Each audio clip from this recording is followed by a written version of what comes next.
Right, guys, what's going on? And welcome back. We've got Shin in the top left side of the map for onside, Trap in the bottom right side for the power of Protoss. Good to see Trap back in the game recently. Goes to that nice early chrono. Maybe 2 seconds later than I like to do it, but it really is splitting hairs at that point. It's Old Sun Temple and it's cross map, and, well, Shin. If you want to go back, he played this exact same spawn against Hero earlier on here in this RSL 6 group. You guys go back and check that video before this one if you don't want any spoilers. If you care about spoilers, you know, as always, we often reference earlier series from our channel, but go check that one out. Essentially, what happened was Shin got wrecked in the opening, right? He got blocked by a probe coming in. He's been doing a lot of 15 pool in this matchup, and when he went down to take that 17 hatchery, the drone, or I think it's the 16 hatchery, actually, the probe came in at the same time, saw him, opportunistically blocked, and then a Stalker came across the map and blocked his third and ruined his whole opening, but I don't think Trap's going to play quite as dynamically as Hero and quite as unpredictably. So it is still an early probe scout. Immediate second chrono coming in. So Trap, of course, wary of the opening potential. But look at that, 15 hatchery. Okay, so Shin is going to go 15 hatchery. Interesting. All right. So he does go for the hatchery first after getting blocked early today on this map. I think that's not a bad call. Does seem quite a good choice here. Best of 3, of course, guys. This is the losers match. Loser gets knocked out of the RSL for this season. Winner will have another chance in the deciding match after this to get out of this group in second place. Meanwhile, in the winners match, Hero and Classic will be facing off. Big PvP. Defense for Classic, offense for Hero. We'll see who wins that one. I think Shin would probably rather play Classic. Trap, probably Classic as well. I think everyone picks Classic over here. Classic's very good. He plays very correctly. I think if you want to play standard macro games and defend, sometimes Classic can be frustrating if you feel Protoss is a better late game than you or something like that. But I think Hero is way harder to predict and more annoying in general. Shin letting himself get bullied off this mineral patch completely. Not even fighting for it. Trap is kind of like, really? You can see the drones do go back over there now. All right, so it's going to be Nexus into Cybercore. He's got the second gas, the second pylon coming up. Not a bad choice here at all. Why did Trap scout the corner? Because it's a 4-player map.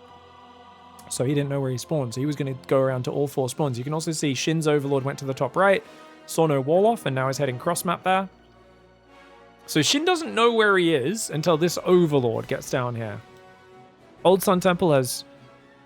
Actually, sorry, it's no vertical spawns enabled, right? So your opponent never spawns below or above you. It's actually technically a three-player map in terms of actual effectiveness, right?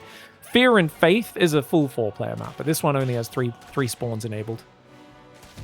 Probe does go down. Absolutely love this map, by the way. It's made by Killer Smile. Made Mothership, 10,000 feet. So many maps over the years you can see from Killer Smile, and a lot of the best ones that get played a ton. And you know, often players will be a little frustrated by them, like, oh, this bit's hard or that bit's hard. But very rarely does it get a veto. You know what I mean? There's a nice balance of features that are hard to work around for many players. And that Overlord got a bit cheeky trying to escape using the directional vision blocking of that pillar, but does go down. Stalker's going to block here. Nice play for Trap. But yeah, these maps, they're often like people go, oh, it's hard to take a 4th or a 5th here. It's hard to do this or that. And yet they don't get vetoed, and it just forces players out of the box a little bit. So Killer Smile, I think, is probably the best map maker at kind of getting their maps selected for the ladder pool without just doing the same carbon copy of the exact same maps we've been playing for so many years. I think, you know, and that's a hard thing to do, because there's a lot of people out there making cool, fun, creative maps, but them actually getting picked for the ladder. So it's a you know, a kind of fine line you've got to walk. Spore Crawler's coming down, about 4 minutes for Shin. Units lost time, of course. Just a Zergling and an Overlord, not too bad. Shin's third base will be finishing here shortly. So Shin didn't rush to saturate the natural, but has the faster third up. Ooh, cancelling the third would be good. It's worth clicking, I think, isn't it? No, there's an Oracle there. Oracle comes in from the high ground. The Zergling goes down, but at least you keep the Oracle at home, which is something of a victory in of itself. Now, what I'm really shocked by, guys, is that no one's doing my Oracle Zealot build. Maybe someone is, and I haven't seen the games. So going for 3 Oracles into a third, but then building a third gate and just making Zealots with a charge You can make like or Glaive Adepts is fine as well. We did see actually a Glaive Adept version of that from Hero earlier today. But like with just 2 or 3 gateways in regular form, you could be pumping so many units out of these gateways.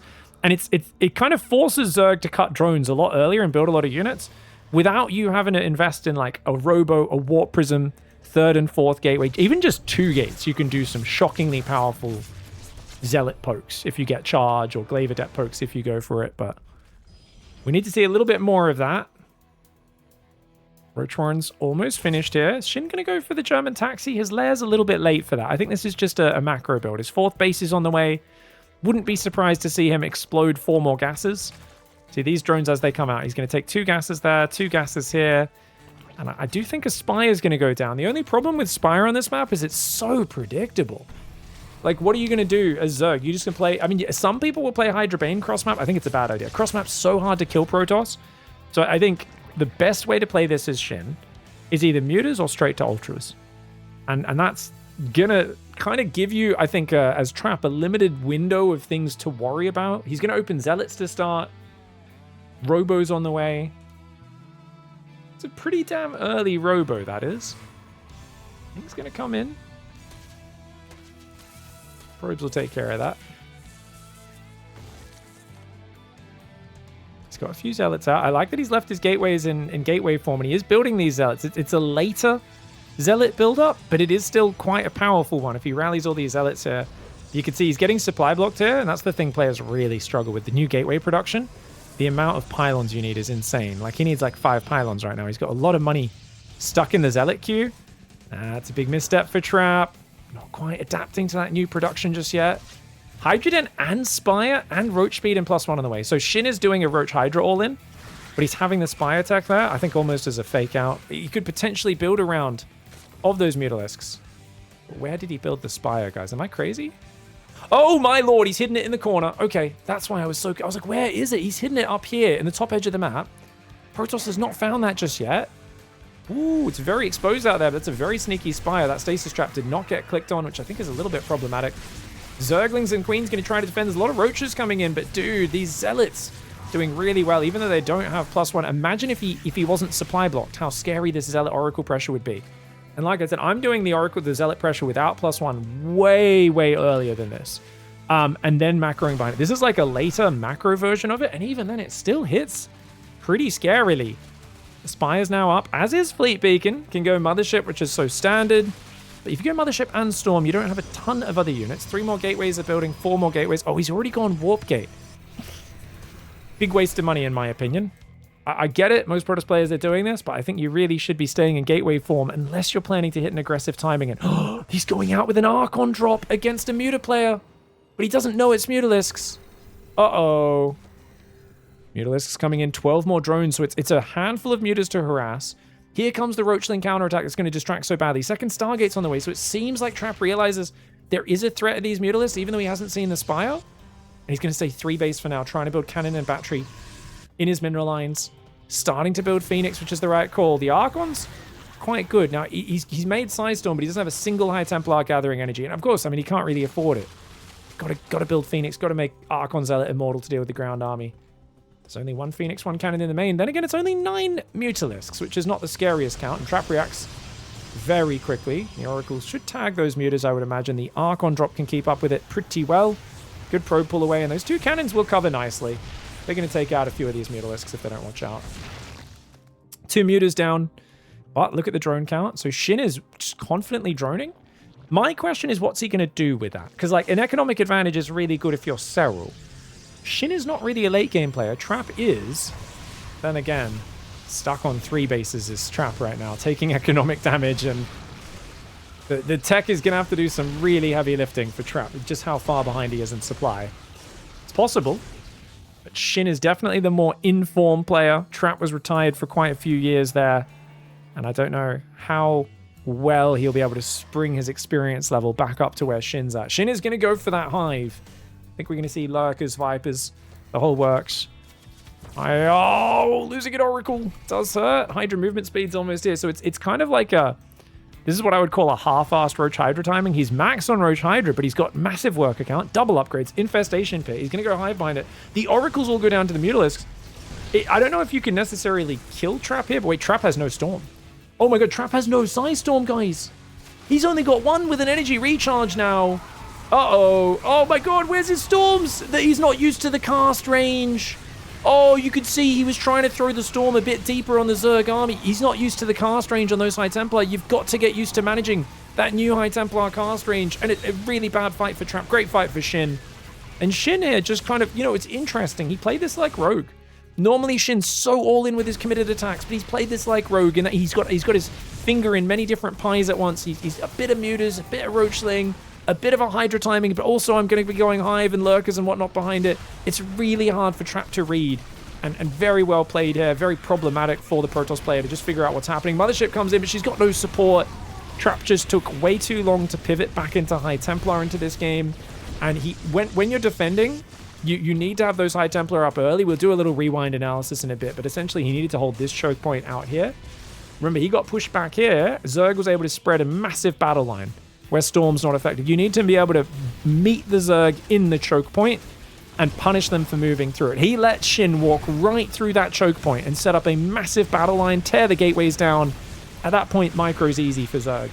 But with no Storms ready in reserve, you can see why Trap made that mistake. He just was a bit too afraid of the mass Mutalisk threat. This is the problem with the Fleet Beacon 3-base play to a certain extent, is you kind of end up committing so much to the anti-Mutalisk tech on just 3 bases. Now, interestingly, as he's taking the same base down here we saw Hero take earlier today, is this base better than expanding to the other side? If you expand to the other side, you've got an angle here, a little rampy here, which can turn into a bigger one, and then you've got this upper side, which they can tear down to have there, and then this. This base here, kind of similar, big openings. I don't know. To me, it feels like this 4th base here is a bit easier to defend. I think the advantage of this base is if you control this one against Mutalisks, they can't fly through the base, right? If you're defending this base, you're stopping them getting to this, because this is like kind of the triangle of death where Mutalisks can bounce between all 3 bases. But if your army's already in front of this, defending the mineral line, well, you stop the Mutas ever getting to this position to begin with. So that kind of makes sense. Nice play for Shin, though. He just looked a bit too confident. Looked like he wasn't really super afraid of Trap. And I think, honestly, if I had to break this down for you, it just comes back to the supply block. He's already doing, like I said, a later Zealot timing. He could have just been building Zealots non-stop and just going for charge. Even off just 2 gases, he could have been doing that. And then do 9 Zealots, 3 Oracles, hit at like 6 minutes 20, 6 minutes 15, maybe earlier. But instead, that supply block, which happens... He's already gone kind of late Twilight Forge. You can see he gets 1 round of Zealots out, gets a few more, and then his gateways were supply blocked for a bit there. And he ends up moving out. Maybe not as delayed as it could have been, but he also doesn't even hit with +1. So they're not like wrecking the Zerglings as well as they could. Yeah, I think definitely there's an option there to hit a sharper timing as Trap. And because he's not really got the economic lead, whilst this attack looked kind of scary, it didn't really give him a big lead. Like, he saves the units, he's traded efficiently, he's kept Shin off probing his 3rd. It's not like it's bad. I don't know, you'd think this would be pretty good, but he's also invested in Storm, but he didn't get any High Templar alive. He kind of over-respected the Mutas. If he'd had 2 or 3 High Templar during the whole phase when the Mutas are poking around, just gathering energy, you can imagine when this final push happens 3-4 minutes later, he's got 6 Storms on 3 High Templar.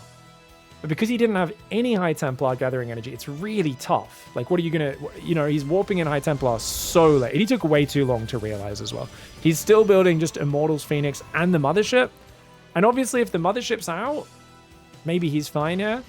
But if you don't have your Mothership out, you're just warping in High Templar. This is really tough. And like I said, you let him take this giant battle line here. You've got to be able to have a big enough army to drop a storm here, and start a step back to this choke point. But look at the way Shin is able to spread his army out. He's got massive surface area. He can now afford to dodge a storm or 2, and he's still doing crazy damage. And most of your army Zealot Archon, you've only got 2 Immortals. You've got to be able to hold the choke point and punish him for moving in. GG's though, great game 1 for Shin. All right, guys, Shin in the top left side, Trap in the bottom right. It's going to be X-Arch, 4-player map, and it's cross map. Again, another big cross map. This is a map where your 3rd and 4th bases stick out like sore thumbs. If I had to talk about like the zealot pressure and why that's so crucial, so I think here's my thought process on where Protoss stands and what makes Protoss potentially very powerful. I think all factions are very powerful right now. Like I think there's really big, powerful things for each faction in the new season, which very few players are using correctly. So let me explain that quickly. Basically, for Protoss, you start with a chrono at the very beginning. So you take an early worker lead in most matchups off of this early chrono, right? I'm not saying the opening's the easiest thing to manage. Obviously, it takes a bit of practice for newer players and stuff, but it feels like you get this early boost, right? And then your second chrono's kicking in well before injects or mules are dropping. By the time injects and mules are coming in, you're dropping your third, your fourth chronos, right? You're just getting a really nice boost at the start. And then the other big boost you have is being able to produce a lot of units off non-warp gates, off gateways. So the reason an Oracle Zealot pressure is so attractive is it's such a cheap way to force a big response and a lot of army out of the Zerg. But normally, historically, you're having to build 3-4 gateways, often 4 gateways to hit a decent Zealot pressure. You often are making, they're not warping in that quickly. You're often making a warp prism or a proxy gate to try and get the pressure to hit hard enough to get a real response, but then it slows down your follow-up a lot. Essentially, it almost feels like you're doing like it's a peasant push. It's a militia push now. Like it's, hey, these Zealots cost me so little. If you, like I said, with just 2 gateways, just keep building Zealots from the moment warp gate's done, non-stop, while making charge, chrono charge twice, you can hit that 8 Zealot pressure probably 40 seconds earlier for Trap. Maybe I'm exaggerating, but I would say 40 seconds earlier. Because remember, he went 4 gases, Forge and Twilight before building any Zealots, right? So it was, and he went 4 gateways, but he only hit with 8 Zealots. And this tells me, Trap, like most players I've watched, myself included, we do not have a clear enough understanding, as Shin goes 3H before Pool, by the way. Let's talk about that in a minute. But we don't actually have a good understanding of how to min-max these builds. Why are you making 4 gateways when you're only pressuring with 8 Zealots? That's 300 minerals wasted. He could have built those Zealots earlier off of 2 gates constantly producing. He had a harder earlier pressure where Shin loses his 4th base or loses a bunch of drones, loses more Zerglings, loses queens, and you're putting less money into it, which means you're probing your 3rd faster behind it. You're taking your gases faster. You know, you can still go for the exact same follow-up behind it, but you're actually investing less in your early pressure and getting more direct damage out of it. And the reason I'm explaining this and harping on about this is because I have seen Protoss players who obviously, I mean, it's such an alien way to play. I've been struggling this in my own Protoss game since day 1 of the PTR. But the leads are there to be taken, and it's on us as Protoss players to figure out how to take advantage of it, right? So many players aren't even trying, and they're just sitting there and doing the same thing they did pre-patching. Oh, this doesn't work. And I'm like, what do we... There's such big advantages we're leaving on the table. And the big one is, if you can get ahead of your opponent, Protoss right now has a tempo advantage. I don't think Protoss late game is any better than it used to be, or anything like that, but there is a big tempo advantage you can use to get to 4 base way ahead of your opponent. 2 drone kills and a couple Zerglings. Amazing first Adept. Shin's 3 hatchery before Pool getting punished a little bit already. Remember, Adepts take 3 seconds longer to build. It's cross map, so Shin really pushing the greed. These Zerglings just trying to distract right now. Beautiful micro for Trap, though. Trap's going to clean up both of those Zerglings. Still has 2 Adepts on the front, and he's going to go Twilight Council. He's going to go for a Gateway Man push. Oh, I think it might be a Blink All-In. Might see like a pile on a gate out here. Go for like a 2-base Blink All-In or something like that. But Ling Speed's coming in. It's only about 30 seconds away. The Adepts are here.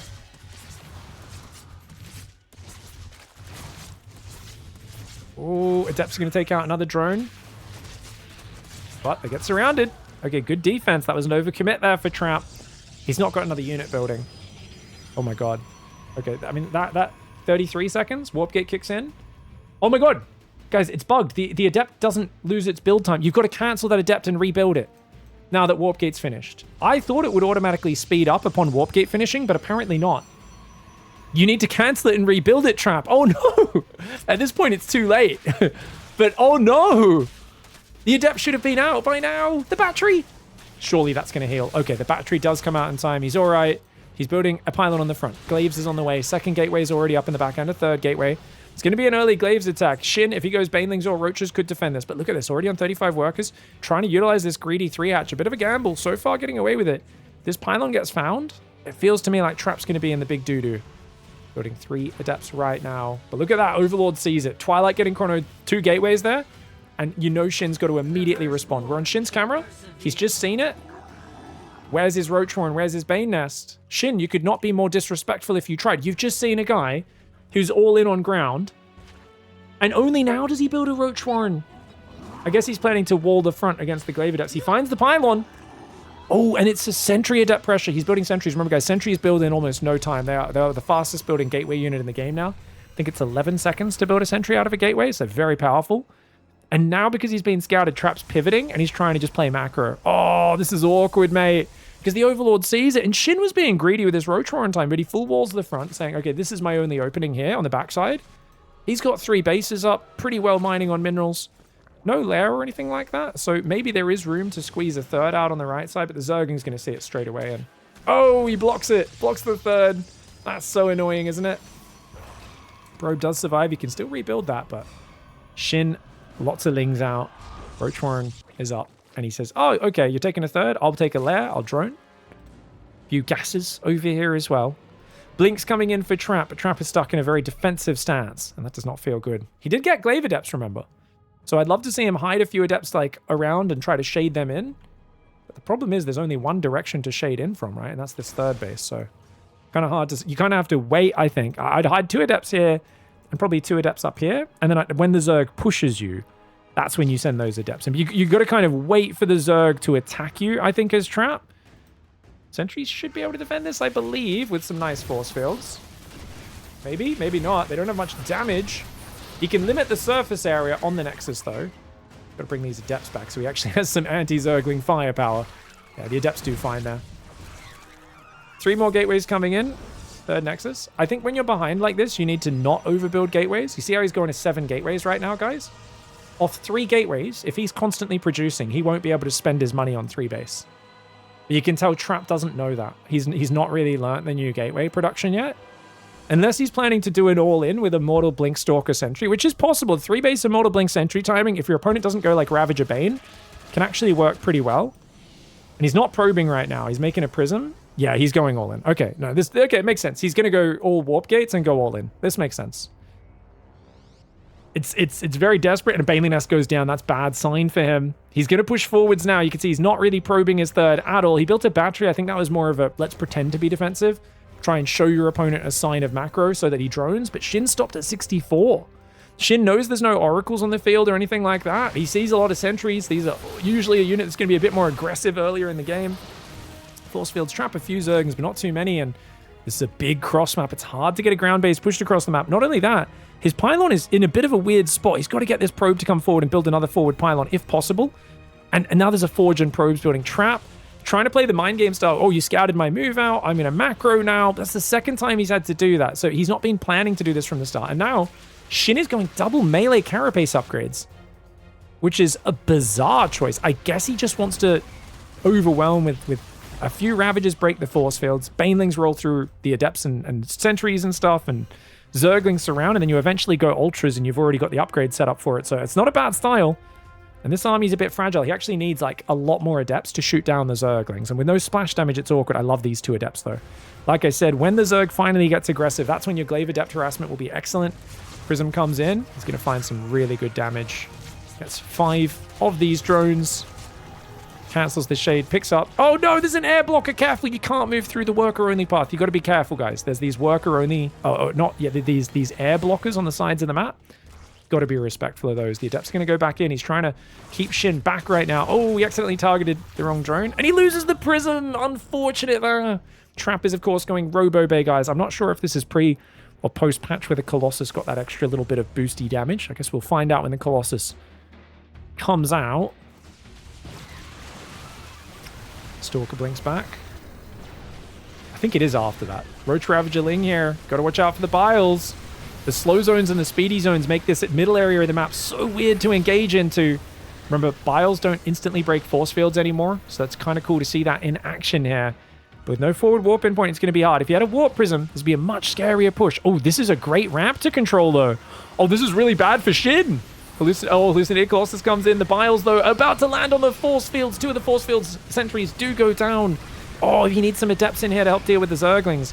Biles across the back line of the Protoss, so if he falls back, he will be moving into Corrosive Biles. The Immortal's starting to fall. The lack of warp-in's really hurting. If he had a Warp Prism to juggle the Immortals, to warp in some more Adepts, some more Stalkers on the front line, maybe Trap could have done this with his big 3-base Blink Sentry Immortal timing, but as it is, Shin Roach Ravager Lingbane is the counter comp to any sort of Blink Stalker, Sentry, Immortal push, and Shin played that really well. Takes a 5th up front in the middle, and he's got an Ultra Cavern on the way. 2-2 upgrades on the natural as well. So it looks like he's got out of the scary position, and Shin showing some dominance. Trap just getting scouted a bit too much here. It felt like always one step behind in this series, and he's playing really well after coming back from retirement, but got a little bit more work to be done here with a guy like Shin, who's just so far ahead of the meta compared to a normal Zerg player.